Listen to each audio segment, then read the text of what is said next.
भाई आज है सोमवार और मैं जाऊंगा आज कॉलेज। हेलो जी, राम राम। मैं आपका यार टुकरान और आप सभी का स्वागत है मेरे एक और नए मिनी व्लॉग में। तो सुबह सुबह कॉलेज जाने के लिए तैयार हुआ तो मुझे मिले भाई बाशोड़ा के मीठे चौल। एक बार तो मैं अमृत को छोड़ सकता हूँ पर इन्हें नहीं, भाई इनका टेस्ट लाजवाब होता है। फिर खाना खा के मैं चल पड़ा अपने कॉलेज, लेकिन जैसे मैं घर से बाहर निकला तो मेरे घर का हाल कुछ ऐसा था, क्योंकि जो माता है वो हमारे घर के सामने ही है। फिर धक्के खाते खाते मैं पहुंच गया अपने कॉलेज। फिर कॉलेज के अंदर करके एंट्री मैं चल पड़ा अपनी लैब की ओर। जैसे कि आप सभी को पता है सोमवार को मेरी लैब होती है, तो मैं लैब लेने चला गया। फिर लैब लेके जैसे ही मैं अपनी क्लासों की ओर आया तो मुझे दिखा कि भाई पतझड़ चल रही है, पूरा कॉलेज में पत्ते ही पत्ते हो रहे हैं और एक नंबर की फीलिंग आ रही है भाई। फिर हमारी एक प्रोफेसर बीमार है तो वो एब्सेंट हो गई, इस वजह से हम सभी दोस्त मिलकर बैठ के बात करने लगे।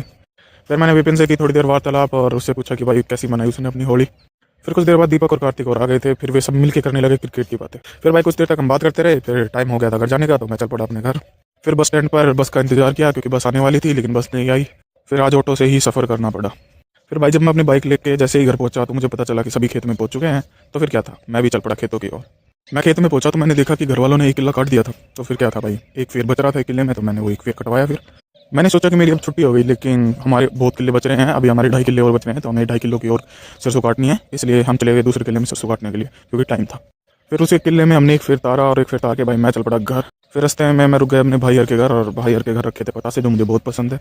मतलब आप मान सकते हो कि मुझे खाने पीने की चीज़ें बहुत पसंद है। फिर थोड़ी देर अपनी गुड्डो गुड़ियों से खेल के मैं चल पड़ा अपने घर। आप ऐसे ही हंसते मुस्कुराते रहिए और मुझे दीजिए अलविदा। मैं कल फिर लौटूंगा ऐसे ही एक नई मिनी ब्लॉग के साथ। तब तक के लिए जय हिंद, राम राम।